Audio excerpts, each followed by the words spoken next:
el libro estaba más planteado en relación a los desafíos del presente con respecto a la emergencia del fascismo en la Argentina, digamos, y el riesgo que eso implica, más allá de que se vincula justamente con la lucha por el proceso de memoria, verdad y justicia, porque parte del objetivo del libro era plantear nuevos desafíos para el campo de los organismos de derechos humanos en este nuevo contexto, ¿no? Más allá de la continuidad de la lucha por memoria, verdad, justicia. Entonces, un poco el eje de algunas de las cuestiones que me planteaba en el libro. La idea no es justamente spoilearlo, sino tirar 3 o 4 ejes de discusión, ¿sí? Primero, el motivo por el cual virar un poco lo que venía haciendo yo hace 25 años en relación al trabajo con las causas, en la disputa por las formas de calificación, en los modos de colaborar con las querellas y fiscalías en los procesos de juzgamiento.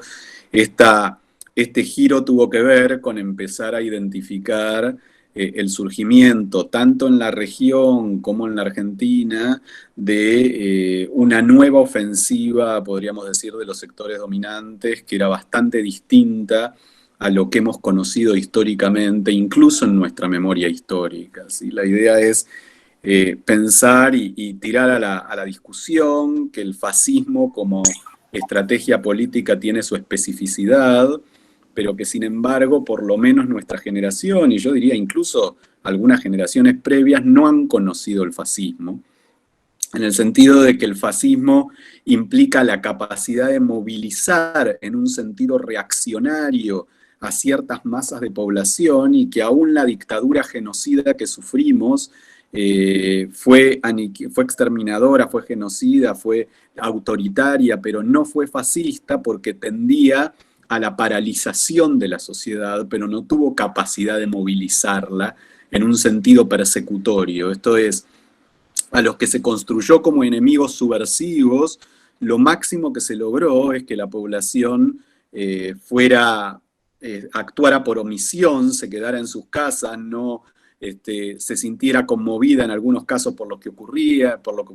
tuviera niveles de complicidad pasiva, pero no que saliera a las calles a apalear o perseguir o asesinar a los subversivos.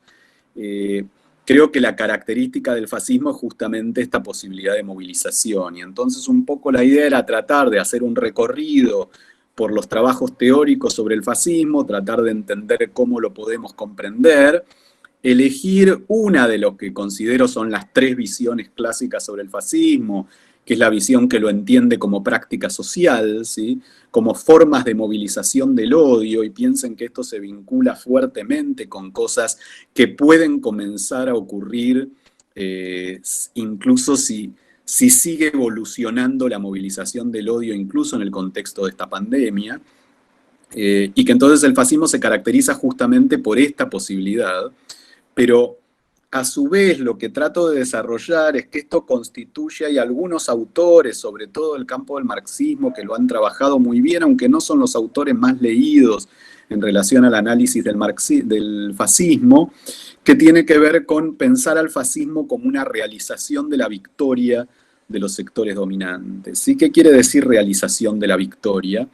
Que el fascismo no aparece en el momento de emergencia de los movimientos revolucionarios, sino que el fascismo aparece cuando son derrotados los movimientos revolucionarios, y es lo que se llama una realización de la victoria. Esto quiere decir una posibilidad de transformar el orden social a partir de esa victoria previa. Sí, uno puede observarlo en los distintos procesos históricos, en la España posterior a la derrota en la Guerra Civil Española, en la Alemania posterior a la derrota del movimiento espartaquista, en Hungría posterior a la derrota del intento revolucionario del régimen de Béla Kun. Esto es, una vez que ese proceso es derrotado, los sectores dominantes intentan una transformación violenta de la sociedad utilizando una movilización del odio para profundizar las condiciones de desigualdad, ¿sí? Y yo lo que veía como paralelo era pensar que con todas las tremendas diferencias, porque podríamos decir que en América Latina no ha habido en ese sentido procesos revolucionarios, pero lo que sí ha habido ha sido un proceso de ese latinoamericanismo, ¿sí? Que con distintas características, y que, con un estilo en Venezuela, con otro estilo en Brasil, con sus particularidades y sus estilos en la Argentina, con sus modos en Ecuador, en el contexto de gran parte de la región, había intentado desafiar, por lo menos de modo muy tibio, podríamos decir, las formas de distribución del ingreso, en algunos casos con el plan Bolsa Familia en Brasil, con algunos planes de ayuda en Venezuela, con intentos de, aunque sea transformar levemente la distribución del coeficiente de Gini, tanto en Argentina como en Ecuador, y que justamente la derrota de esos procesos, que tiene distintas características, en algunos casos a través de golpes institucionales, en otros casos a través de triunfos electorales, como fue el caso de la Argentina, había generado condiciones en las que habían comenzado a madurar iniciativas fascistas. Y la idea del libro es comenzar a identificarlas, tratar de justificar por qué tiendo a llamarlas fascistas, también podríamos decir, a distinguir ese fascismo de toda la articulación de la derecha, que no necesariamente es ni toda fascista, ni hegemónicamente fascista, y entonces un poco lo que planteaba es esas líneas fascistas que comienzan a surgir, inicialmente son marginales, como lo fueron siempre en la historia argentina, pero la diferencia es que comienzan a cobrar cierta fuerza y cierto apoyo, y que empezaba a alarmarme, diría, a partir del año 2017, 2018, ¿sí? Y creo que cobró un giro muy acelerado con la derrota del movimiento Juntos por el Cambio en las PASO de 2019. ¿Qué quiere decir esto? Que no considero de ninguna manera ni que toda la derecha en la Argentina fuera fascista, ni tampoco que la coalición Juntos por el Cambio, o la Unión Cívica Radical, o lo que era el PRO, fueran fascistas, sino que el fascismo corta de manera más transversal a la estructura política argentina. Podríamos decir que hay un solo partido que surge recién justamente en las PASO de 2019, que sí se estructura en una clave propiamente fascista, que es el partido NOS, con la candidatura de Juan José Gómez Centurión, que justamente viene del movimiento Cara Pintada, digamos, y que tiene toda una estructuración de ese estilo, y que hace una irrupción preocupante en la política argentina, porque como primera experiencia electoral logra sacar el 3% parejo de los votos en toda la estructura del territorio nacional, luego baja un poco en la elección de octubre, pero que al mismo tiempo podía identificar corrientes fascistas en los movimientos políticos más importantes, sin dudas en un sector de Juntos para el Cambio, y sobre todo, les decía, a partir de la derrota, ya un poco antes, pero a partir de la derrota en las PASO, y que expresa toda la iniciativa que va a conducir Patricia Bullrich y que va a venir desde el caso Maldonado, insistiendo en una cantidad de acciones, en el 0800 para denunciar a los docentes, el intento de reflotar la legitimación de las fuerzas represivas, una cantidad de políticas y de decisiones que parecían desaparecidas de la política argentina, que parecían marginales a partir del año 83, el discurso que empieza a encarnar Pichetto, y que lo empieza a encarnar desde antes de sumarse a Juntos por el Cambio. Entonces Pichetto empieza a desarrollar una serie de discursos ya a partir justamente de 2017, cuando todavía es el jefe de bloque del peronismo en el Senado, pero también dentro de sectores que quedaron en el frente de todos, ni que hablar, y ahora tenemos un hecho de enorme gravedad, pero que es resultado de toda una política de acumulación previa y de su gestión anterior, que es la de Sergio Berni, digamos, como actualmente secretario de Seguridad de la Provincia de Buenos Aires, que había sido secretario de Seguridad de la Nación y que ha venido incurriendo en esta lógica de legitimación de políticas y de discursos fascistas desde hace varios años. Podemos ver también la deriva que ha seguido Guillermo Moreno, el periodista Santiago Cuño, digamos, una cantidad de figuras que cruzan por eso transversalmente esto, y que sin embargo daría la sensación, si uno piensa en el mediano plazo, que perfectamente pueden confluir en una articulación fascista en la Argentina, tanto con Bullrich como con el NOS, como con Pichetto, digamos, ¿no? Y esto era lo que me generaba mucha preocupación y me lleva a tratar de direccionar un poco el trabajo que venía haciendo hacia esta cuestión, interpelando a los organismos de derechos humanos con los que hemos venido trabajando durante tantos años en la necesidad de pensar la conformación de un frente antifascista, en la necesidad de pensar la necesidad de enfrentar estas iniciativas, y en poder comprender lo que está ocurriendo y pensar acciones políticas que vayan más allá de las acciones que cada partido o cada movimiento implementa en un sentido electoral, ¿sí? Algo que pudiera también articularnos a nosotros de modos mucho más transversales para resistir al fascismo, ¿no? Esto por un lado. Y por otro lado, y con eso termino, quería como también poner sobre la mesa algunas debilidades en cierto discurso progresista que habían jugado facilitándole el camino al fascismo, ¿no? Y por lo menos llamar la atención sobre esta cuestión, y me voy a detener en tres. Yo desarrollo unas cuantas, pero me voy a detener en tres que me parece que vale la pena abrir al debate. Las primeras dos, diría, tienen que ver con minimizaciones que fueron muy erradas. Primero, una minimización de la problemática de la seguridad, ¿sí? Que le dejó todo el discurso de la inseguridad, de las políticas de seguridad a la derecha y en particular al fascismo, y que tuvo que ver con despreciar e ignorar las transformaciones que se han dado en el país en ese sentido, ¿sí? Cuando uno analiza, y lo trato de hacer en el libro, cómo se ha comportado la tasa de criminalidad en nuestro país desde el fin de la dictadura, lo que uno observa sobre todo a partir de la hiperinflación, a partir de la crisis del 89, es que el fenómeno de la criminalidad, y sobre todo la criminalidad que afecta a los sectores populares, ha ido subiendo ininterrumpidamente, ¿sí? Esto es, no de un modo lineal, sino que tiene picos y luego mesetas, picos y mesetas, mesetas que son más o menos como las de Quirós, ¿sí? En el sentido que no son mesetas muy mesetas, pero lo que sí está claro es que nunca baja a los niveles previos. Cada vez que tiene un pico se queda ahí arriba, ¿sí? Y en todo caso establece una meseta y luego tiene un nuevo pico ante una nueva crisis y sube, y eso genera que efectivamente se ha transformado la dinámica de la seguridad en los barrios populares, y por otro lado que ha aumentado muchísimo el nivel de violencia de esos hechos, de lo que podríamos llamar la criminalidad común. Y que por lo tanto ese discurso que plantea que la inseguridad es una sensación, que no tiene gravedad y que no busca pensar formas de encararla más allá de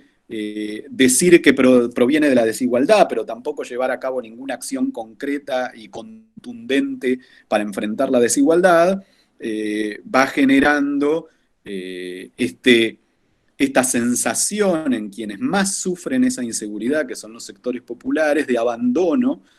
por parte del aparato estatal, de abandono por parte de la justicia, y por lo tanto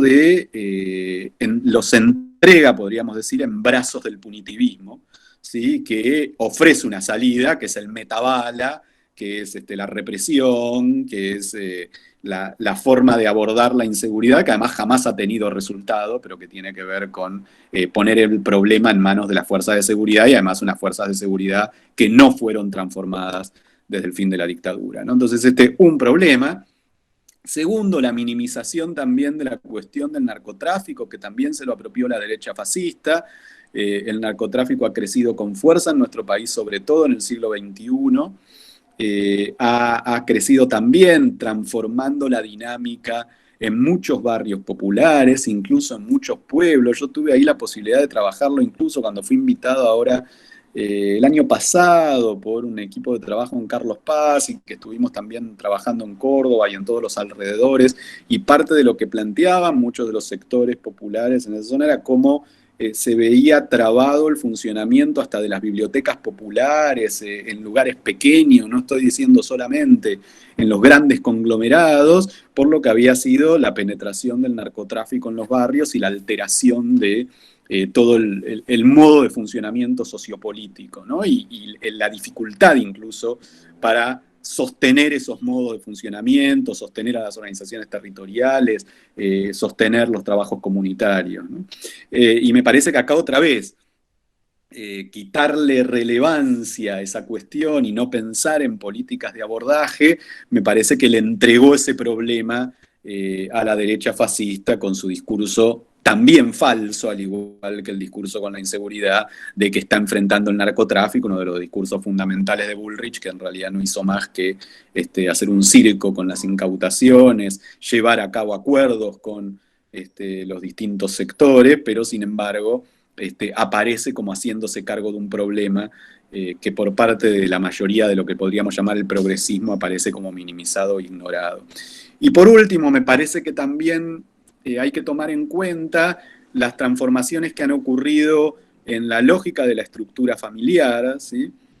Y sobre todo en la creación de una nueva masculinidad, podríamos decir, y que creo que está detrás de los aumentos que vemos en la violencia contra las mujeres, los aumentos que vemos en los feminicidios, que creo que es un error observarlos solamente como parte del sistema patriarcal y no entender que estamos en medio de una profunda transformación muy negativa de las formas de masculinidad. Entonces, no es solamente que se sostienen las históricas dominaciones de género, y hay varios autores que desde el psicoanálisis lo están trabajando muy bien, en especial la escuela italiana, Luigi Soja, Massimo Recalcati, que están planteando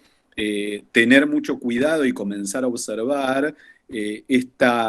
Luigi Soja lo llama la destrucción de la figura del padre, del hombre como padre, que implica de alguna manera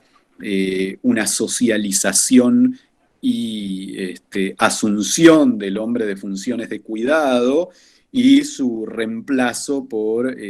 una figura del hombre en tanto aguante, una figura del hombre en esa nueva masculinidad de combate, sobre todo también abordando a los sectores más vulnerados, que tiene que ver con también con estas redes de criminalidad, con las redes de narcotráfico, con el modo en que se juega la masculinidad en estas redes y con el modo en que atraviesa la estructura familiar, ¿no? Y me parece que ahí también logra montarse el fascismo, tanto utilizando estas masculinidades como en los movimientos de rescate de las formas tradicionales que logran mucho consenso justamente en familias que se ven como implosionadas por estas transformaciones en el vínculo. Y entonces cuando quería plantear estas tres cuestiones era para poner sobre la mesa dificultades, temas espinosos, temas que no nos resulta fácil hablar, temas que desde lo políticamente correcto creemos que tenemos respuesta y en realidad mi percepción es que no estamos construyendo respuestas y que eso le abre mucho las puertas al avance del fascismo en la conquista de la subjetividad, al avance del fascismo en la conquista del sentido común. Yo quiero dejar algo claro, no me parece que el fascismo haya ganado la partida, insisto que no me parece ni siquiera que el fascismo hegemonice a la oposición política hoy, pero sí me parece que el fascismo gana terreno muy rápidamente y en ese sentido, aunque al principio parecía que la pandemia lo había hecho retroceder muchísimo, algunas frustraciones en relación a lo que va ocurriendo con la pandemia le han comenzado a dar tal fuerza que uno podría decir que cada vez más la oposición, pese a que sus fracciones fascistas no tienen responsabilidad de gestión en general, empieza a ser conducida cada vez más por el fascismo, versus sus otras fracciones, podríamos llamarlas más liberales, esta derecha cool posmoderna que podría representar un Marcos Peña, la asesoría de Durán Barba, digo, el propio Rodríguez Larreta. Me parece que van siendo arrasados por el modo patoteril, pero tan efectivo de Bullrich y Pichetto, y que creo que es necesario poder pensar ese mapa por fuera de la grieta histórica en que se ha transformado la política argentina en la última década o más, que creo que no nos ayuda, porque me parece que no nos permite observar el verdadero enemigo que es el fascismo, ¿no? Entonces, un poco el sentido de la provocación del libro era esta. Yo sé que eso interpela fuertemente, porque no es el modo con el que se viene pensando clásicamente la cuestión, porque hay una concepción incluso del macrismo comunidad, o de Juntos por el Cambio comunidad, una dificultad para observar al fascismo dentro de sectores del peronismo, por lo menos para una cantidad de sectores, podríamos decir, cierta exclusión de la izquierda de la discusión por parte de que triunfan cada vez más sus fracciones, yo las llamo más denuncialistas, que de alguna manera renuncian a la correlación de fuerzas, ¿sí? Porque una izquierda que se sitúa fuera del mapa político y que lo único que hace es cuestionar todo sin jugar en la correlación de fuerza, en un momento tan interesante como digamos, ¿no? Donde las transformaciones económicas que genera la pandemia solo se pueden saldar con una discusión, con la reapertura de una discusión sobre la distribución del ingreso, digamos, y esto tendría que tener a los sectores de izquierda a la cabeza de esa discusión, digamos, ¿no? Y de abrir esa discusión a la sociedad. Me parece que todos estos elementos como que le van abriendo terreno al fascismo, y es lo que genera mi preocupación, ¿no? Esta articulación que les decía, de que un partido fascista que aún no existe, más allá de que existe y todavía es minúsculo, pueda lograr rearticularse comiendo transversalmente de muchos sectores, por supuesto que fundamentalmente de estos sectores que son una parte, pero una parte no menor de Juntos por el Cambio, pero que pueden acumular perfectamente en gobiernos provinciales, en sectores del peronismo, en toda la estructura de NOS, e incluso articularse, aunque no son lo mismo, con esa derecha libertaria a lo experto, a lo Milei, más allá de que creo que no es lo mismo, pero sí en el modo de ejercicio del odio, para complicarnos y transformarnos la estructura política, ¿no? Y entonces este era un poco el desafío, que yo sé por ahí que no es el modo hegemónico en que se está pensando la política en la Argentina hoy, pero la idea era bueno, abrir la discusión, y encantado de que me digan que estoy absolutamente equivocado. Así que bueno, la idea es abrirlo un poco, y bueno, abrirlo al debate. Yo no veo muy bien el chat, pero ustedes me van avisando si no lo abro en la computadora, y si no me van diciendo si es que hay preguntas después, además. Bueno, buenas tardes a todos, a todas y a todes. Les quiero agradecer a los organizadores la oportunidad de este encuentro en este día de esta semana tan especial para algunos de nosotros. También les quería agradecer la posibilidad de compartir con Daniel Feierstein, a quien no conozco a nivel personal, este intercambio de ideas. En realidad estoy escuchando atentamente, no he conseguido el libro todavía, pero de todas formas es muy posible que, me hayas dado el pie, te voy a tutear, Daniel, gracias, y voy a tratar de ser respetuosa con la que me había comprometido con los organizadores, para tratar de hacer un puente entre el tema que vos planteaste, interesante, preocupante, y lo que los chicos me habían pedido, que tenía que ver con la construcción del enemigo interno. Yo tengo una idea, soy una chica limitada, llegué abogada, entonces soy una fan de la sociología, pero autodidacta, y siempre tengo la idea de que hay una ligazón entre algunos conceptos que son generados o se generan en algunas lógicas particulares y que pueden desencadenar en esto que vos empezaste a definir y te estás cuestionando en relación al fascismo. Uno de los elementos que a mí me parece fundamentales en ese sentido, que tienen que ver con el pasado reciente, con el pasado más remoto, pero también con el hoy, y que también me parece que es algo que los sectores progresistas debiéramos pensar, es esta la construcción de los enemigos. Eh, Acepto correcciones, por favor. Eh, Pensando en el tema de la construcción del enemigo interno, digamos, ya el título tiene un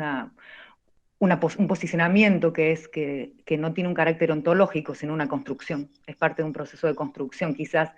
ya a esta altura sabemos que no hay una mano negra, pero que sí que hay variables, que hay todas estas circunstancias, por ejemplo, que vos estabas planteando. Pensando en ese concepto del enemigo interno, estaba pensando que desde mi perspectiva, la gobernabilidad de las poblaciones ha requerido y requiere de la construcción de categorías, de tipos de sujetes, sobre los cuales se construyen atributos que fundamentan y legitiman la elección de técnicas y de procedimientos de gobierno. Pareciera que construimos y en base a eso segmentamos, ordenamos, concedemos algunas cosas o quitamos otras. Me parecía a mí que algunas de esas categorías son construidas representando la otredad, digamos, hay categorías que son más afuera, que están más afuera que otras, y dentro de esa otredad hay categorías en las cuales las definimos y las intervenimos para incorporarlas a la sociedad. Mi ámbito específicamente es el derecho penal, por lo tanto me parecería que hay categorías de sujetes sobre los cuales se interviene con la idea de intervenir para incorporarlos. Por ejemplo, estoy pensando en los presos, claramente, digamos que son sujetos que están afuera pero adentro, y al mismo tiempo digamos, a partir de esas categorizaciones se les atribuyen derechos devaluados. No son lo mismo que nosotros, no son unos ciudadanos de segunda, no son los únicos tampoco. Pero también pensaba que la construcción de la otredad tiene que ver también con unos límites que están más afuera ya a nivel de lo social, que tienen que ver no ya con sujetos que los vamos a considerar con derechos devaluados o border, sino como extraños. Y me parece que esto tiene que ver, a mí siempre me parece, me encantaría que me des tu opinión en relación a esto, Daniel, que es uno de los presupuestos para llegar a estos regímenes vulneradores, totalitarios, ¿está? La construcción de sujetos, no solamente con distintas categorías, sino de algunos que son extras, que son concebidos como un riesgo extremo, y sobre ellos ya no va a haber devaluación de derechos, sino se los va a considerar como algo eliminable socialmente. Desde el punto de vista jurídico, esos sujetos construidos como una categoría que no deben estar adentro de la sociedad por el riesgo que implican, nos lleva a ámbitos de no derecho. Y también en lo poco que he logrado ver por mi práctica y por las lecturas sociológicas, por gusto que hago, pareciera que esta construcción de categorías es por eso que son importantes para la gobernabilidad de las poblaciones, digamos, cumplirían múltiples funcionalidades dentro de la gobernabilidad. Chivos expiatorios, generar cortinas de humo para que no se vean otras cosas, entre miles de otras funcionalidades. En mi experiencia como abogada litigante en lo que son los procesos de memoria, verdad y justicia, me parecía importante poder rescatar cómo esa construcción de categorías es parte de un proceso que tiene raíces digamos, mucho más profundas que lo normativo y mucho más profundas que las formas que adopta cada Estado, que tiene implicancias sociales, culturales y políticas. Pero a mí lo que siempre me preocupa, y es mi rol como docente también, es señalar el surgimiento de algunas categorías que en definitiva lo que van a propulsar es la normalización, eh, la habituación de estas categorías que nos hacen prescindibles en relación a algunos sujetos, o que nos hacen concebir algunos sujetos como categorías devaluadas. Me parece que, y sobre todo en el ámbito de lo jurídico, cuando ya este sentido común, esta construcción de categorías salta de lo social, lo cultural y lo político al Estado y a las formas que el Estado adopta y a las normalizaciones y a las regulaciones que el Estado adopta, hemos alcanzado un nivel de tolerancia en relación a la necesidad de que estos sujetos no son parte, o que son parte en menor medida, que adquiere para mí un carácter preocupante, digamos. porque incluso los progresistas creamos categorías devaluadas.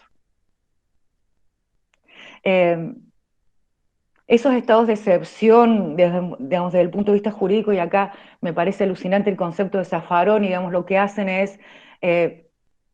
la disputa entre el Estado democrático de derecho y el Estado policial, instaurar y revitalizar el Estado policial, y el proceso de memoria, verdad y justicia nos permite poder ver cómo ese proceso de construcción se da en el pasado, pero también nos da una enseñanza en relación al presente, que es a mí lo que siempre me preocupa. Estaba pensando, como decían mis compañeros recién al presentar,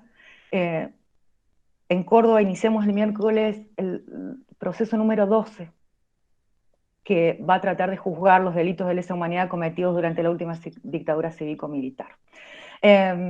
¿Cómo llegamos a ese proceso? Con esta idea del enemigo y con esta idea de qué es lo que yo he podido ver en las causas, lo poquito que yo he podido ver en las causas. Estaba pensando que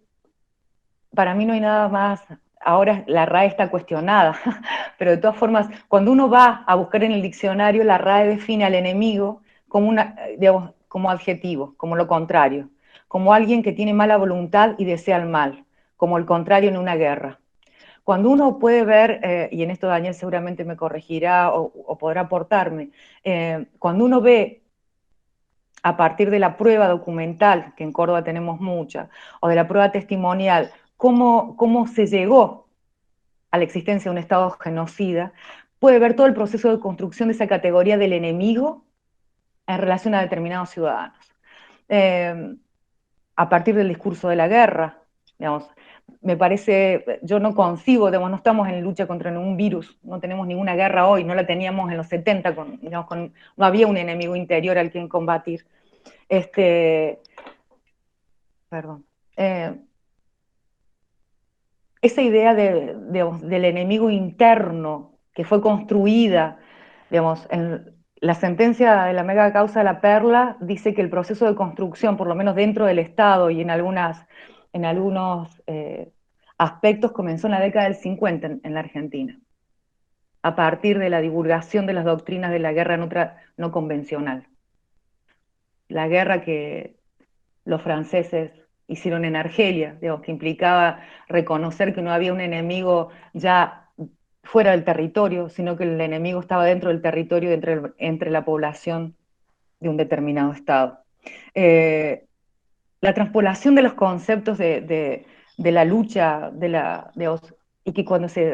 cuando se estructura el Estado nacional, el Estado moderno, la disputa interior tiene que ver con la guerra y con unas fuerzas de seguridad, y el poder de policía dentro del territorio tiene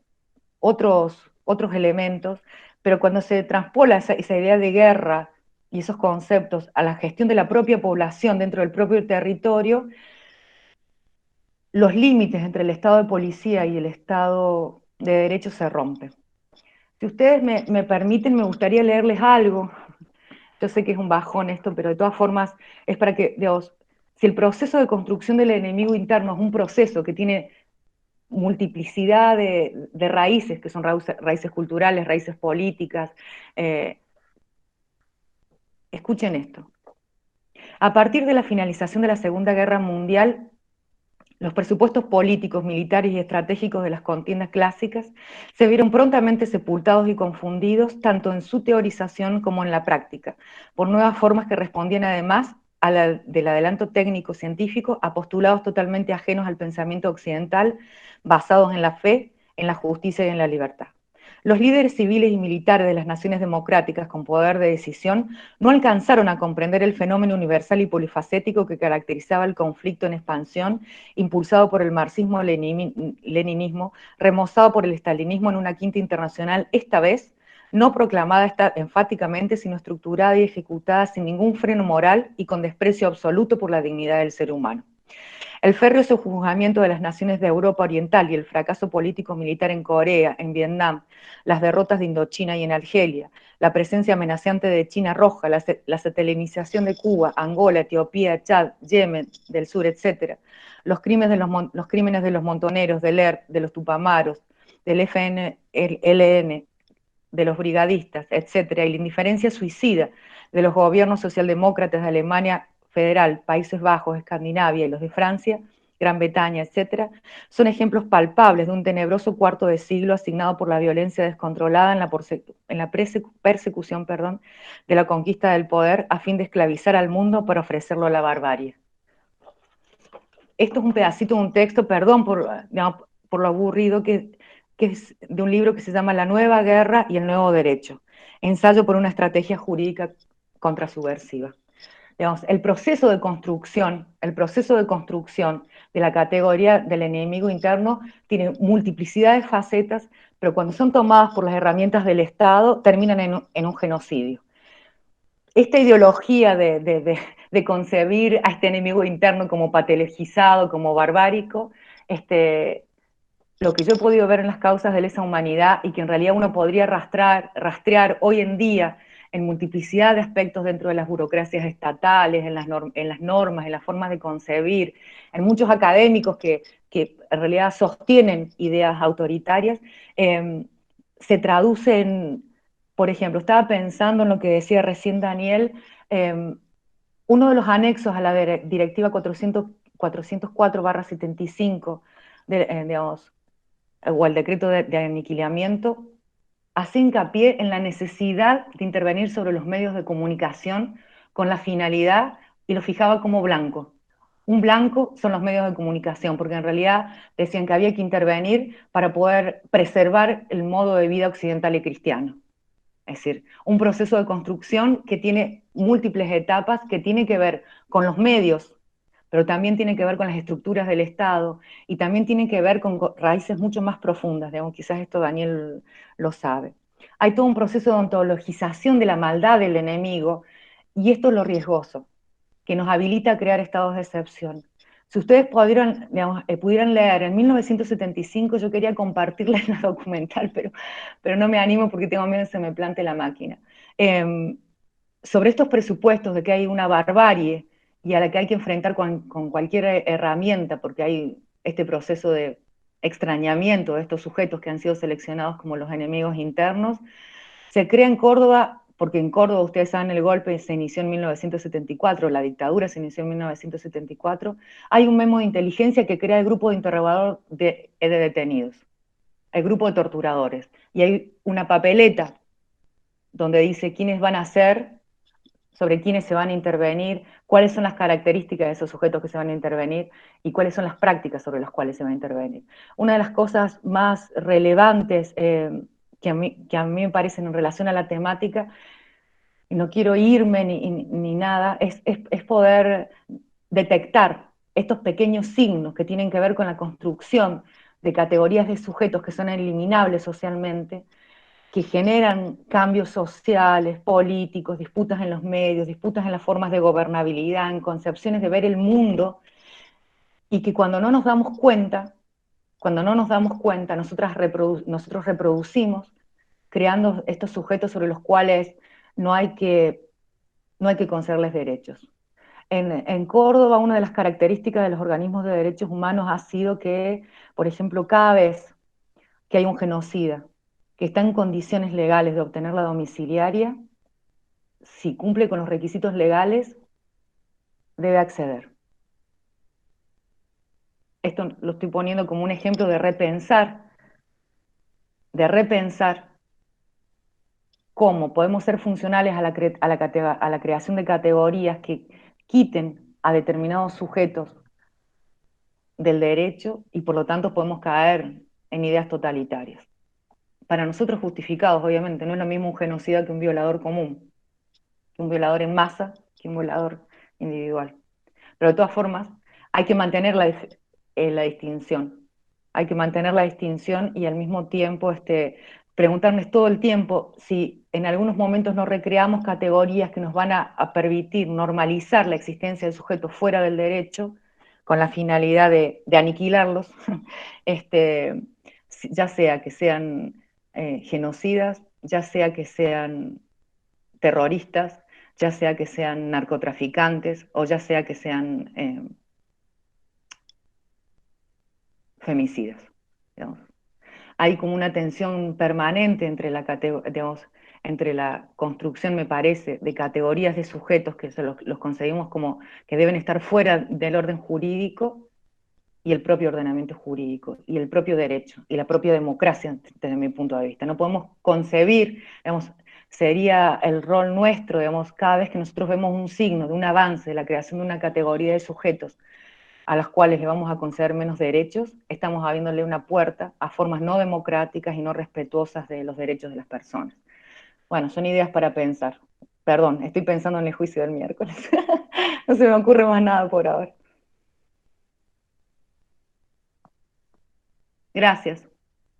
Pete Copérnico pregunta, ¿qué sectores de la población apoyan a un partido fascista? Susana Abra hace una reflexión, ¿será que van ganando terreno esos sectores fascistas o se los visibiliza más porque se expresan violentamente y les dan espacio los medios? Andreata pregunta respecto al personaje Agustín Laje, quien ha encabezado un movimiento de la destrucción de la ideología del género.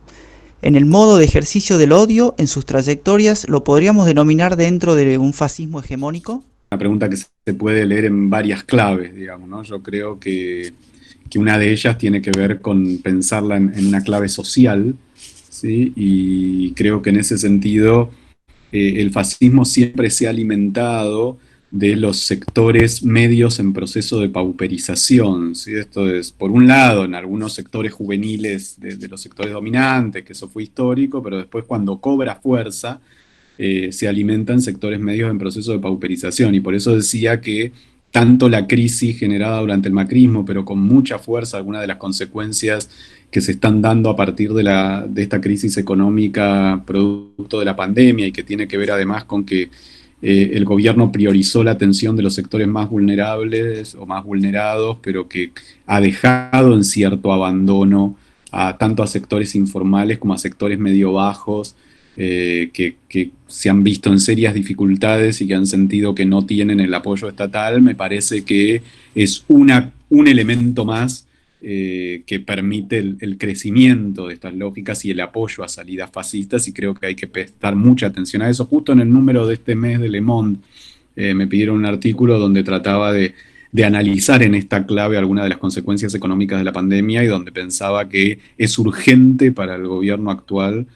salir a interpelar a esos sectores sociales para poder disputárselos al fascismo antes de que sea tarde, ¿no? E interpelarlos implica justamente pensar en algunas medidas de redistribución mucho más agresivas y que puedan involucrar la posibilidad de que esa gente entienda que el impuesto a las grandes fortunas en otros niveles, que como debiera ser, puede implicar recibir una ayuda estatal en el momento en donde su vida se encuentra en problemas, ¿no? Entonces me parece que lo veía por ese lado. Después Susana preguntaba si tenía alguna importancia, algún papel esta cuestión de que son sectores a los que se visibiliza mucho. Y creo que sí, que es algo a preguntarnos, ¿no? Yo siempre tengo la pregunta de a qué está apostando C5N, por ejemplo, como canal de noticias, al darle semejante visibilidad a expresiones políticas que podríamos decir que en gran medida todavía quizás no son marginales como fueron siempre en la historia argentina, pero todavía son relativamente marginales. Pero claro, al cobrar tanta visibilidad, de pronto, bueno, aparecen en el horizonte político como una opción y en ese sentido terminan finalmente haciéndole propaganda, ¿no? Al instalarlos como enemigos,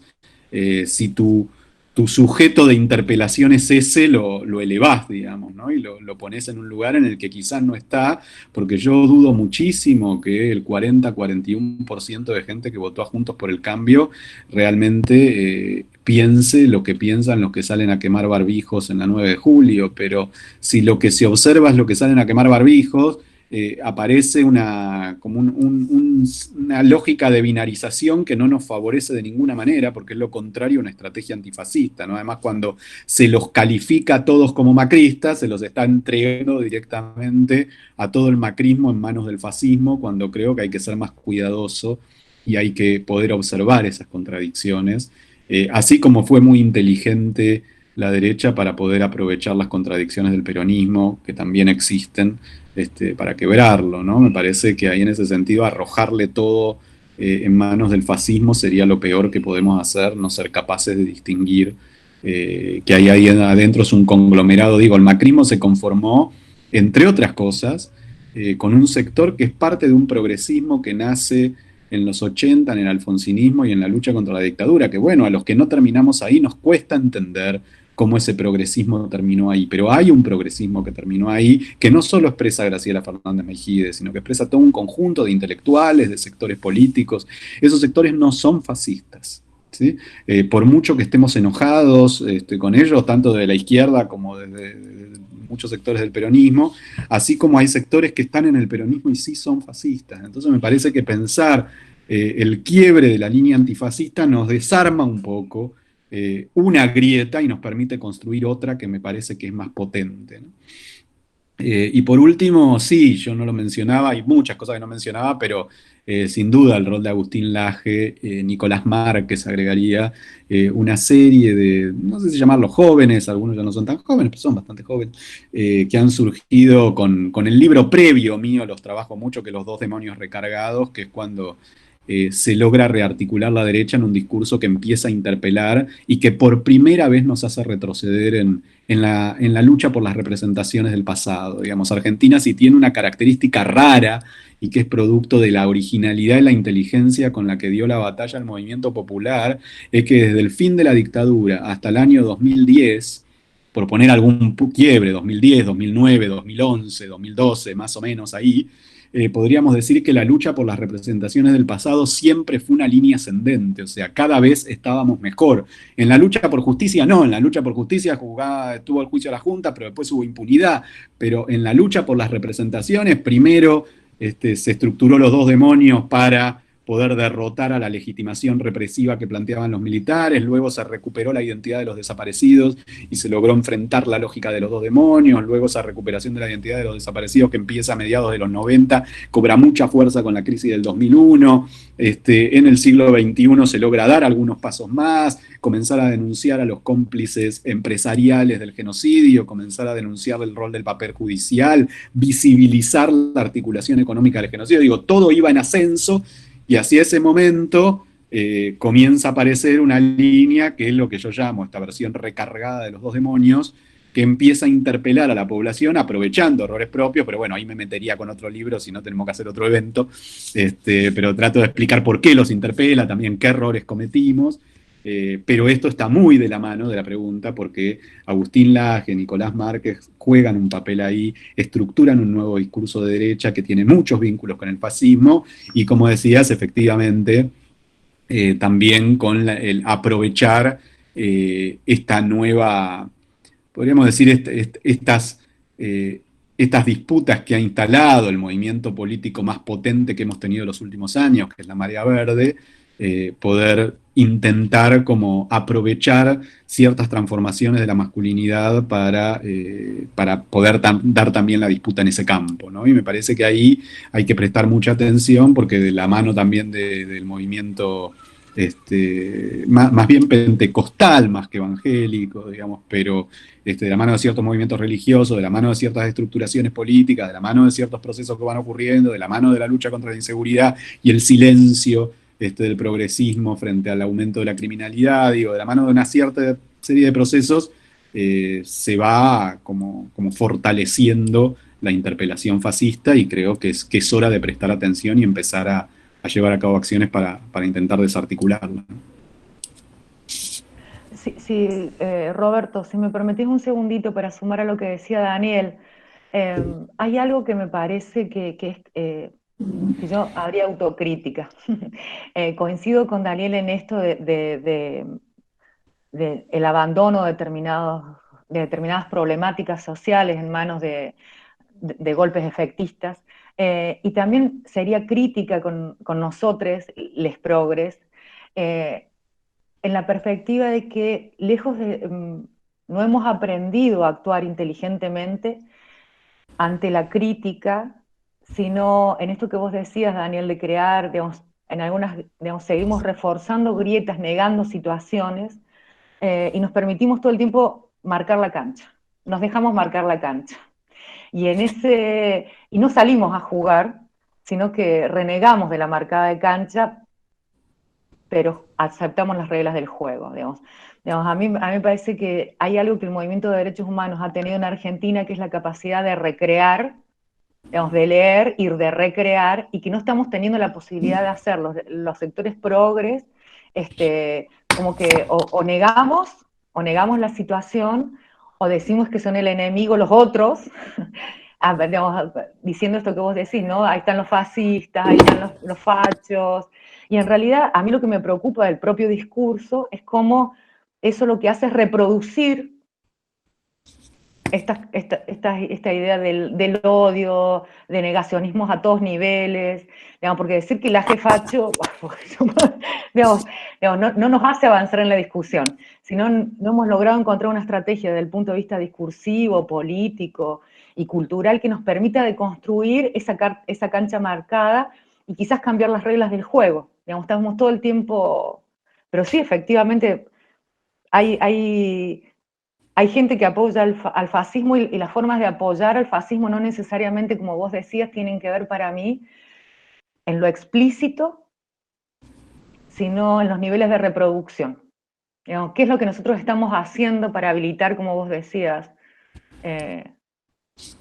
que algunas ideas sigan creciendo? Digamos, ¿qué es lo que no estamos haciendo o cómo lo estamos haciendo mal? Más allá de que hay sectores que momentáneamente se puedan sumar, y que yo, como vos decís, creo que no son fundamentalistas de la causa, sino, bueno, son circunstanciales de la causa. Pero ¿qué es lo que no estamos haciendo? ¿Qué discursos de odio nosotros estamos reproduciendo? Perdón, Robert. Bueno, muchas gracias a los dos. Acá Natalia Campos dice, si bien no es lineal, la profundización del punitivismo tuvo un hito significativo con las llamadas leyes Bloomberg, que implicó la modificación del Código Penal en el 2004 y que el amplio arco político estuvo de acuerdo en ello. Lo mismo que vimos en la reforma de ley 24.660 en 2017, luego del caso Micaela García. De allí a la doctrina Chocobar ha sido una constante, más punitivismo y menos otras alternativas que sean reparatorias. Después vienen un par de comentarios de Carlos Martín Camaño y otro de Ornella Petri, que vienen hablando un poco lo que adelantabas, Daniel, en la respuesta anterior, sobre el papel, el rol que cumplen los medios de comunicación hegemónicos, ¿no?, en el entramado social. Gloria Di Renzo,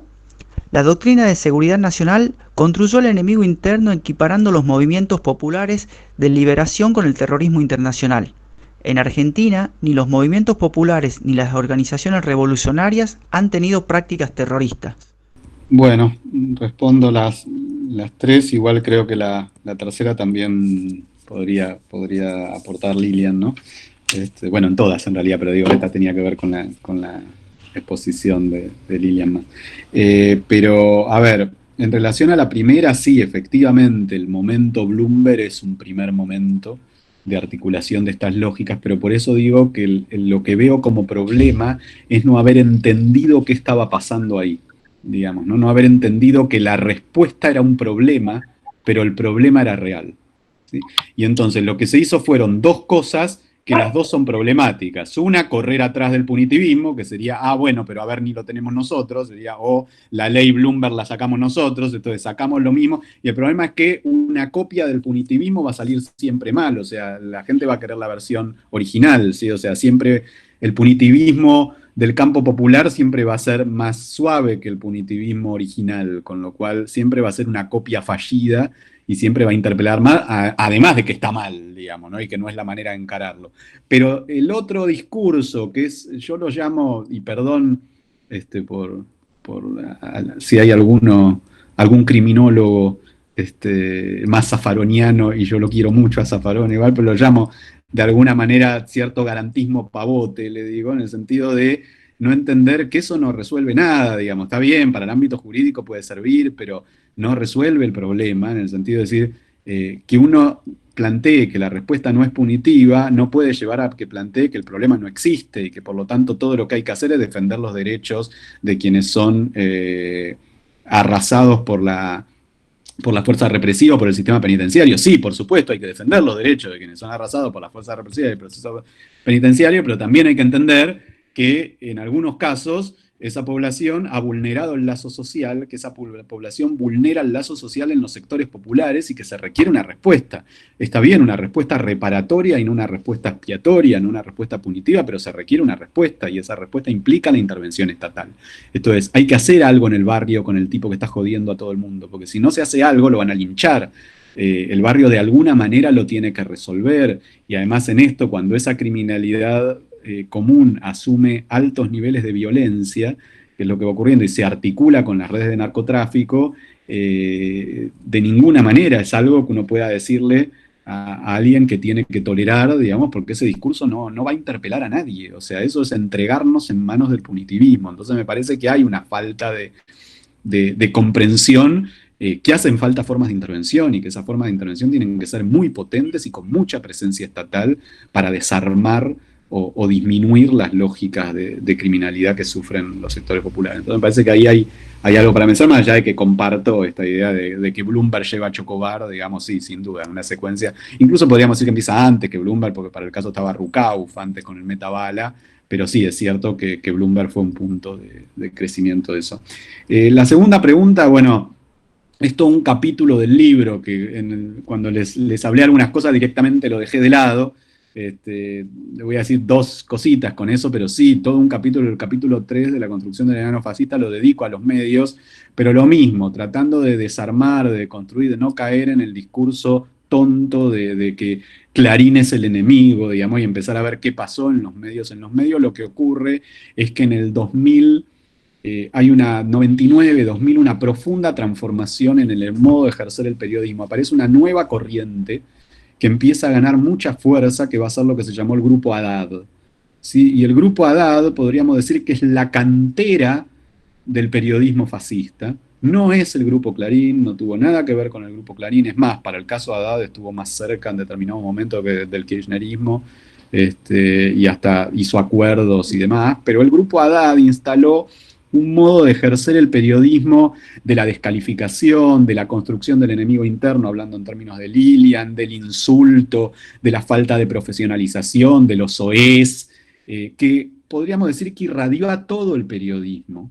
y también a mucho periodismo del campo popular, ¿sí? Y entonces uno observa que ahí es, digo la cantera porque piensen que ahí se formó Eduardo Feynman, ahí se formó Babi Echecopar, digo, algunos periodistas que yo relevo con mucho cuidado sus declaraciones de los últimos años para ver cómo se configura la construcción del fascismo desde los medios, ¿no? Y entonces lo que uno puede observar a partir de la disputa con Clarín es que muchos periodistas que venían de otras tradiciones, Lanata, Leuco, digo, que tienen todo otro perfil y otro modo de ejercer y otra profesionalidad y otro estilo en el periodismo, empiezan políticamente a asemejarse en sus modos del ejercicio del periodismo cada vez más a este periodismo que además iba teniendo éxito en cuanto a rating, digamos, y por eso digo que también irradia al otro campo, porque uno podría decir de alguna manera, y también con todas las disculpas del caso, pero me parece que vale la pena problematizarnos estas cuestiones, que el modo en que habla de los opositores políticos el Gato Silvestre, o incluso Pablo Dugan, casi que reproducen en espejo el modo en que hablan de sus opositores políticos, este otro periodismo. Y entonces hace entrar a la lógica en un nivel de agresión, de insulto, de descalificación, de enojo, que solo le sirve al fascismo, ¿no? Entonces uno ve este último tiempo, pero ya desde hace un par de años, los hashtags de C5N, y la verdad que si uno se pone un minuto en la piel de alguien que participa de ese movimiento político, o incluso les diría antes, en muchos de los últimos años de 678, ¿sí? Uno porque solo escucha desde su burbuja, cuando se pone en la piel de alguien que no coincide con esa mirada política, puede entender enojos que se generaron y que fueron como construyendo la imposibilidad de cruzar esa grieta, que me parece que no es la importante en cierto sentido. Entonces, creo que en el tema de los medios hay que preguntarse cómo irradió este modelo del grupo Haddad y fue conquistando cada vez más medios, y la necesidad de recuperar el profesionalismo en el ejercicio del periodismo, el cuidado, el respeto, el interés por las fuentes, mismo el cuidado del lenguaje, ¿sí? Me parece que un periodista es alguien que trata de abrir ideas, de respetuosamente interpelar a la comunidad, ¿sí? Que realmente que no está mal que se sepa su alineamiento, pero que no es un militante de tribuna, ¿sí? Que para eso está el militante de tribuna, ¿no? Me parece que el periodista está para otra cosa, y que creo que esto no nos ha ayudado, porque si todos asumimos el estilo del grupo Haddad, si la lógica es quién grita más fuerte, siempre el fascismo es el que grita más fuerte. Si la lógica es quién dice más barbaridades, siempre va a ganar Babi Echecopar, ¿sí? Me parece que uno no puede entrar en la clave de los Babi Echecopar. Creo que uno tiene que producir desde otro lugar e interpelar desde otro lugar, ¿no? Y por último, muy breve, porque también hay todo un capítulo dedicado a eso en Los dos demonios recargados, en este caso es el libro previo, pero que efectivamente comparto el comentario. Parte de la trampa de los dos demonios recargados es hacer esta dualidad terrorismo de Estado-terrorismo, ¿sí? Cuando el movimiento popular argentino, y diría en general latinoamericano, con la excepción del Perú, no implementó ninguna táctica terrorista. Pero acá voy a que uno de nuestros grandes errores no forzados fue la elección del concepto de terrorismo de Estado, que me parece que fue un concepto totalmente fallido, porque nos habilita la dualidad, ¿sí? Porque si pensamos que el movimiento popular no fue terrorista porque no cometió acciones indiscriminadas, podríamos decir que el Estado tampoco fue terrorista porque tampoco cometió acciones indiscriminadas. Las acciones de persecución estatal fueron claramente discriminadas y por eso fueron un genocidio. Tenían claramente delimitado a qué grupo de la población querían aniquilar, y por lo tanto,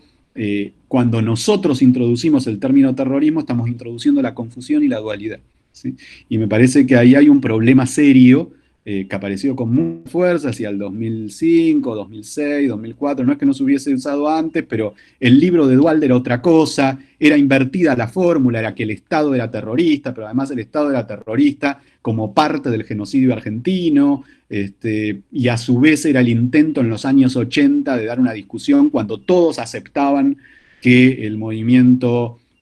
popular había sido terrorista, entonces era decir, no, no fue terrorista porque los terroristas fueron ellos. Era otro momento histórico, creo que no sirvió, igual yo lo he charlado mucho con Duhalde en su momento, pero me parece que en todo caso era muy respetable y legítimo en el momento en que lo hizo Duhalde. Cuando se universaliza en 2004, 2005, 2006, en un momento donde ya no estábamos en los 80, donde la discusión era otra, creo que fue un problema serio, que creo que fue un concepto que nos dio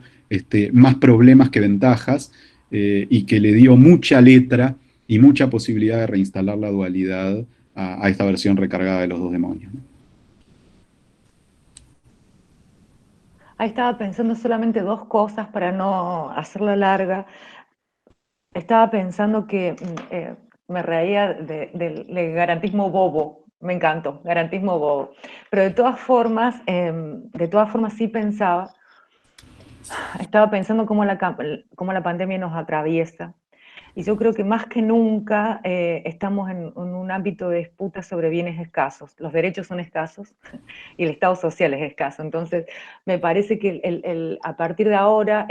a partir de ahora no, sigue siendo un momento apto para la disputa sobre la existencia de un Estado social y cuáles van a ser las respuestas, y también sobre el Estado de Derecho, porque si no, pareciera que estamos en un contexto de excepción y que las excepciones habilitan el no reconocimiento del derecho, el no reconocimiento de necesidades y de situaciones de hecho, digamos. Efectivamente, la inseguridad es un problema y hay que intervenir. No hay que atacarlo, hay que intervenirlo, hay que darle una respuesta. Pero es a partir de este contexto de excepción que tenemos que volver a dar la disputa constante, porque tampoco yo estaría de acuerdo en no defender el sistema de garantías para que no avance el estado de policía. Es algo que hay que hacer al mismo tiempo. Y ambos recursos son escasos. Los derechos, que les reconocemos a algunos grupos sociales, y al mismo tiempo la distribución de, no solamente de oportunidades que brinda el Estado Social de Derecho, sino de los recursos del Estado para intervenir en determinadas situaciones. Estamos en pleno proceso de disputa. Digamos, eso por un lado. Y solamente para... Sí, perdón, Dani, ibas a decir algo, Daniel. No, quería recuperar algo que habías dicho antes y que estabas diciendo ahora otra vez, y que me había olvidado, me lo había anotado y me había olvidado que habías dicho antes de las preguntas que planteó Roberto. O sea, cuando interviniste ahí en la primera vuelta de preguntas, y que tiene que ver con esto que decís, ¿no? De cómo interpelamos a distintos sectores, cómo el discurso del campo popular interpela a distintos sectores, y me parece que ahí no hemos cobrado noción de cuánto sufrimos esto que han generado tanto las redes sociales y otros procesos políticos de lo que se llama los efectos burbuja, ¿no? Esto de hablarnos cada vez más a nosotros mismos. Y esto políticamente es muy empobrecedor, ¿sí? Esto es decirnos cosas en las que todos estamos de acuerdo a sentir y aplaudir, y esto no le sirve a nadie políticamente. El problema es hay que ser capaz de interrogarse, de ponerse en cuestión, de decir cosas que no gustan, y sobre todo, como vos decías, de interpelar a otros sectores. Entonces, yo coincido totalmente con vos de que por supuesto que no puede abandonarse la lucha por las garantías y por la defensa de las garantías, pero lo que sienten determinados sectores es que están abandonados en el sentido de por ejemplo, los organismos de derechos humanos están siempre preocupados por el quiebre de garantías de un sector, pero que cuando aparece la madre de alguien asesinado en un hecho de violencia, los únicos que le aparecen al lado son los fascistas y los punitivistas, digamos, ¿no? Entonces me parece que ahí hay un error de no comprender que la violación del lazo social se comete de muchas maneras y que nosotros no reivindicamos eso, sobre todo porque se hace un paralelo con la dictadura que no tiene nada que ver. Esto es, a la gente a la que perseguían las fuerzas de seguridad y las fuerzas represivas en la dictadura, nosotros la reivindicamos. ¿Sí? Mientras que a la gente a la que persiguen por la criminalidad común, nosotros consideramos que no le pueden violar sus derechos, pero no los reivindicamos. Y esto es muy importante dejarlo claro, porque esto no aparece claro. Yo no reivindico a un tipo que le afana la bicicleta a otro laburante, sin decir nada muy grave, ¿no? Que lo mata. No es algo reivindicable, no es una buena acción, no es algo que queremos reproducir, hace daño a un laburante que sale a laburar con esa bicicleta todos los días, que le afanen la bicicleta. Eso no justifica que lo torturen en la cárcel, ni que lo metan 80 años, ni que le hagan una causa sin ninguna prueba. Por supuesto que hay que defender sus derechos, pero también hay que entender que él hizo un daño al lazo social, mientras que el militante popular de los 70 no hizo un daño al lazo social, buscaba componer el lazo social, buscaba lograr una distribución mejor del ingreso, buscaba lograr una sociedad más justa. Me parece que ahí hay una confusión en la que entró eso que yo llamo el garantismo, yo le digo pavote, vos decías bobo, pero bueno, de no poder entender esa diferencia, que hay una lógica distinta, lo que no quita, y estoy de acuerdo totalmente con vos, Lilian, que no corresponda dar toda una lucha por la defensa de los derechos de todo argentino, digamos, ¿no? Y las garantías de todo argentino, haya hecho lo que haya hecho. De todas formas, estaba pensando, perdón el resto, me enganché pensando con vos. Estaba pensando esto. Quizás es algo que, no sé, estos días vengo pensando. Generalmente estamos acostumbrados a hablar desde una lógica de la responsabilidad en sentido del liberalismo político y económico. Porque la responsabilidad, digamos, por los actos de uno, digamos, es una forma de intervenir colectivamente que te hace al mismo tiempo parte de la sociedad. Digamos, un delincuente viola la ley y podría yo no reivindicarlo, pero sí considerarlo responsable y por lo tanto parte de la sociedad, que es uno para mí de los presupuestos que lleva a que se mate gente como hizo la dictadura. Digamos, perdón que no se me entienda mal, se pretendió con la categorización del enemigo interno, de este enemigo político, eliminar directamente. eliminar porque en realidad había que sacar. Me parece que en algún punto habría que reivindicar algún tipo de responsabilidad en cuanto a pertenencia. Y en ese sentido un genocida es responsable y por lo tanto nos pertenece. Y por lo tanto es nuestro problema y tenemos que resolver el problema. Totalmente de acuerdo. Digamos, porque sería como digamos, que ser responsable no significa que sea un otro. Digamos, lo que habilita, me parece, esta forma de pensar fascista, que retroalimentamos todo el tiempo, los progres también en esto no leer, en este no leer, tiene que ver con eso, digamos, no le puedes negar digamos, no puedes hacer lo que hicieron, ni de atrás, Totalmente de acuerdo. ni ahora, ni en el futuro. Y en ese sentido, una de las cosas que a mí me parecía que no me salió en la exposición, pero era poder, digamos, revisar el proceso de construcción del enemigo interno, nos habilita a pensar, estaba pensando en la pregunta de Gloria, obviamente, a ver, hay algo que sí tenemos claro y que las sentencias judiciales dijeron, acá no hubo guerra. Acá no hubo guerra. Sino un plan sistemático de opositores políticos. Y poder ver ese proceso de construcción del enemigo nos tendría que hacer ver que en realidad hay categorías, esto va a ser muy liberal, muy liberalismo político, pero somos todos iguales no todos iguales en responsabilidad, pero somos todos responsables y por lo tanto partes del problema. Bueno, muchísimas gracias. Darío Crosa, una pregunta. ¿Cuál es el papel de los imaginarios sociales en el proceso de construcción del enemigo interno? Por ahí son cosas que ya se vienen hablando, pero fueron escritas acá en el chat también. Por supuesto que me estoy salteando los saludos a los dos, y las gratitudes y las loas. Tomás Siak dice, esta construcción de las nuevas masculinidad puede cristalizarse en la construcción de un pseudo partido patriarcado unido que reivindica la destrucción de la exclave feminista. ¿Se puede pensar que reestructuran su masculinidad más violenta frente a un avance de la mujer sobre la denuncia masculina? Natalia Campos, ¿cómo se desarticula un discurso del odio cuando se reproduce no solo en los medios hegemónicos, sino también en algunos youtubers con influencia en los adolescentes? Marcos Schiavi dice, ¿cuál es el rol del Poder Judicial en la construcción de un enemigo interno?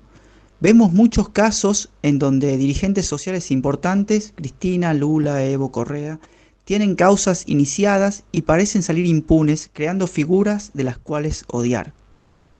A ver, de las cuatro me parece que había dos que eran claramente para Lilian, con lo cual me meto con las otras dos, ¿sí? O sea, la primera y la última me parece que eran más para Lilian, de los imaginarios sociales en el enemigo interno y el papel del Poder Judicial. De todo, creo que los dos podemos decir todo, pero bueno, dividamos los temas que habló cada uno. Le respondo a Tomás entonces en relación a esta agrupación Patriarcado Unido y acá aparece, y me parece que ahí se dan cita dos fenómenos distintos que se articulan y que los tenemos que distinguir. Me parece que hay justamente la reacción ante la marea verde generó, por un lado, un intento tradicionalista de volver para atrás, que esto sería, me parece, lo que está detrás de la idea de Patriarcado Unido, de no resignar, podríamos decir, los privilegios masculinos, pero también, como les decía, me parece que ha surgido una reacción mucho más perniciosa para mí, mucho más tremenda, que es, y que no es solo una respuesta a la marea verde, sino procesos que se vienen dando desde antes, que son transformaciones en la masculinidad que tienen que ver con la renuncia al rol paterno, digamos, ¿no? Y me parece que ahí hay que poder no confundirlas justamente para interpelar con inteligencia, porque me parece que hay que ser capaz a la vez, o tendríamos que ser capaces a la vez de ver si podemos, por un lado, de construir las jerarquías de género, a la vez que no desarmamos una figura que es parte de ese modelo patriarcal, pero yo creo que tuvo potencia, que es el rol del padre, el hombre transformado en padre. Y transformado en padre en tanto rol de cuidado, ¿no? Y me parece que ahí hay una frontera compleja para no caer en simplismos, porque si nos queremos llevar puesto el patriarcado en función de todo lo que implicó la estructura familia, podemos terminar colaborando con esta construcción de nuevos modelos de masculinidad y de esa manera como aportando al surgimiento y a articulación de ese nuevo modelo de masculinidad con el fascismo. Entonces me parece que ahí hay como un borde delicado y complejo que me parece que hay que trabajar con inteligencia, ¿no? Y después Natalia, bueno, hacía la pregunta del millón, pero que siempre son las más difíciles, ¿no? Analizar es más fácil que proponer, entonces decía, ¿cómo se desarticula el discurso del odio? Bueno, no es tan fácil, no sé si tengo la respuesta. Diría, por lo menos conocerlo sirve para pensar formas de desarticulación. Creo que va por el lado que decía cuando charlaba recién con Lilian, de quebrar los efectos burbuja, de escuchar. Para interpelar primero hay que escuchar, ¿sí? Por lo tanto, no se puede reproducir en espejo la lógica de un odio invertido, digamos. Hay que ser capaz de escuchar lo que la gente está diciendo. Yo creo que, por ejemplo, cuando empezaron algunas críticas al estilo de Cristina, por plantear algo, eran críticas que en algún sentido eran atendibles. Uno lo que podía plantearle esas críticas es no mires tanto la forma, pensá qué está ocurriendo con el contenido, pero no quita que las críticas a la forma tenían sentido. El que no hubiesen sido escuchadas, que fueron estigmatizadas, que fueran burladas, que no hubiera ninguna capacidad de incorporar nada, generó que se fuera armando toda esta construcción de un odio anticristina que a mí me llama particularmente la atención porque está muy focalizado, ¿no? Hay un odio general, hay un antiperonismo histórico en la Argentina que encarna el antikirchnerismo, pero después hay un odio específico a una persona, que llama la atención y que hay que poder preguntarse cómo se construyó,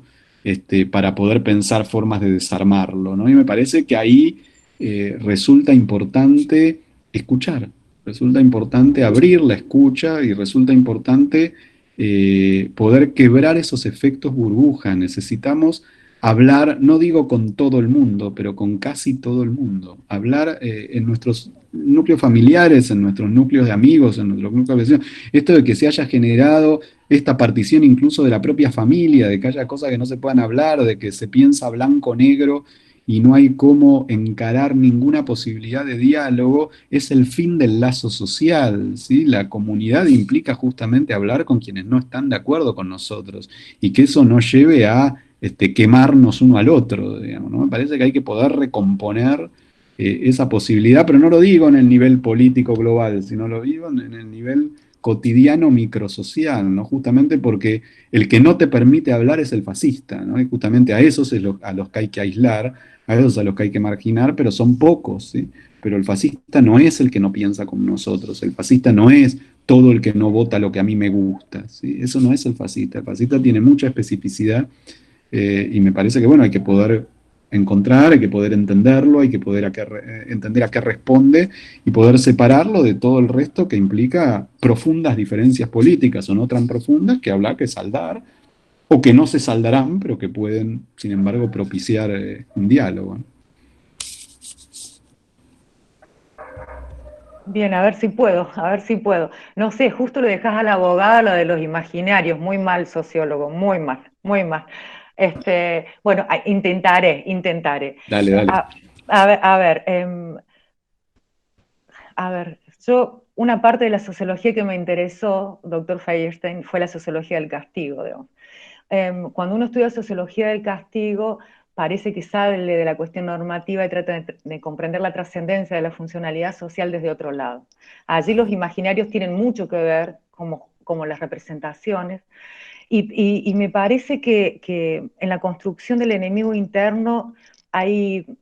en el proceso de construcción y en cada momento y en cada época y en cada territorio, hay como ahí sí, una sensibilidad a lo sensible, que tiene que ver con los miedos, con las expectativas de la población, y que en los estados de excepción, digamos, los estados excepcionales, eh, se apela a los miedos, a los sentimientos, a las irracionalidades. Digamos, esta cegazón, esta cerrazón que tenemos de quemar cosas en el obelisco, digamos, no tiene nada que ver con la racionalidad. tienen que ver con otro tipo de sentimientos, quizás canalicen frustraciones, quizás, a ver, soy abogada, de casualidad puedo estar hablando de esto, pero sí me parece que en la construcción del enemigo interno, como de cualquier enemigo o de cualquier diverse, tiene que ver con apelar a las no racionalidades que tienen que ver con perdón que estoy lenta, pero bueno, que tienen que ver con, desde algunos, estimular y aprovechar, y desde el otro es una respuesta casi instintiva, digamos, el miedo a que no alcancen los recursos, el miedo a quedarnos afuera, es como básico para la supervivencia. Me parece que una de las estrategias políticas es la creación del miedo, y la creación del miedo presupone la creación de un otro que hay que excluir, que hay que eliminar, que no lo vamos a dejar que goce de lo mismo que nosotros, que no va a tener los mismos recursos que nosotros, y al mismo tiempo sobre el cual podemos viabilizar todo nuestro enojo, nuestra violencia y toda nuestra frustración. Hasta ahí voy, Daniel. Ya. Opa. Bien. Y por otro lado, en relación al rol del Poder Judicial en la construcción del enemigo interno, yo creo que el Poder Judicial tiene un papel relevante en los procesos de normalización de vulneración de derechos. Digamos, muchas cosas no ocurrirían si los jueces intervinieran cuando la ley marca que deben intervenir. Pero al mismo tiempo,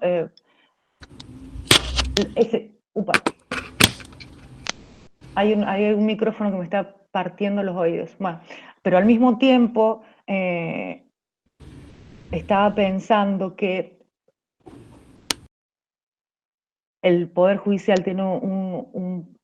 una facultad importante en la construcción del enemigo, pero al mismo tiempo uno tiende a analizar el Poder Judicial como si fuera una burbuja, hablando de burbujas. Y en realidad lo que no es el Poder Judicial es una burbuja. Está integrado por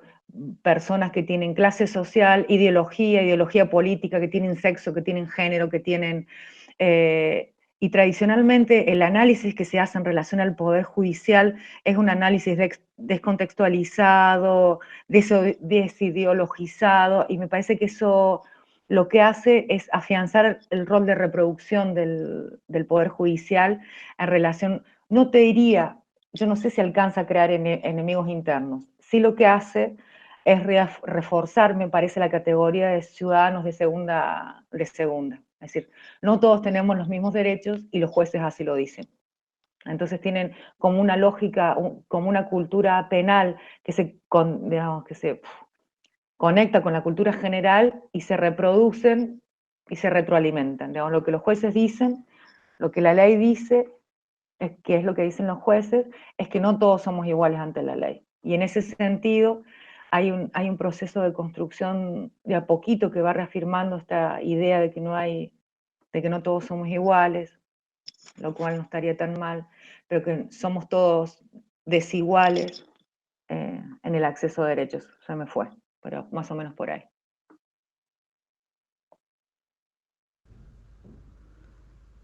Bueno, muchísimas gracias Lilian, muchísimas gracias Daniel. Han quedado muchos comentarios en el chat que se los vamos a hacer llegar por correo, porque bueno, le agradecemos su tiempo y no queremos despedirnos sin recordarles que este seminario sigue con 2 encuentros más, el lunes 5 de octubre, luchas silenciosas o silenciadas, géneros y disidencias, resistencias en dictadura y construcción democráticas, con Mariana Tello, Julia Soulier, Iván Aguilera y Soledad García. Y el lunes 2 de noviembre,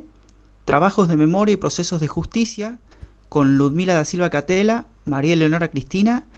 y Silvia Di Tofino. Entrando a la web de sociales, sociales.unc.edu.ar, pueden inscribirse. Y bueno, y también invitarlos a, hoy cuando en el homenaje se plantaba el árbol y María Inés Peralta, la decana de sociales, hablaba, dijo una cosa que nos quedó resonando, que era que hay cosas que no se pueden hacer de a pocos. Bueno, y el miércoles empieza un juicio y está bueno que todas y todos participemos. Muchísimas gracias Daniel y Lilan. Le vamos a hacer llegar porque quedaron muchos comentarios en el chat y nos vemos, los esperamos primero el miércoles en el inicio de un nuevo juicio y después el lunes 5 de octubre y el lunes 2 de noviembre con los seminarios que siguen. Muchísimas gracias. Bueno, muchas gracias a ustedes y reafirmo la importancia de tener presencia en los juicios. Me parece que es parte de lo que nos permitió todo lo que logramos, ¿sí? Presencial, virtual, la que sea, pero tener presencia del campo popular en los juicios, acompañando los juicios, acompañando a los sobrevivientes, a Muchas los gracias familiares, a las organizaciones. Así que bueno, muchas muchas gracias gracias a a ustedes. todos y nos vemos el miércoles. Un gusto, Daniel. Acá, gracias a ustedes.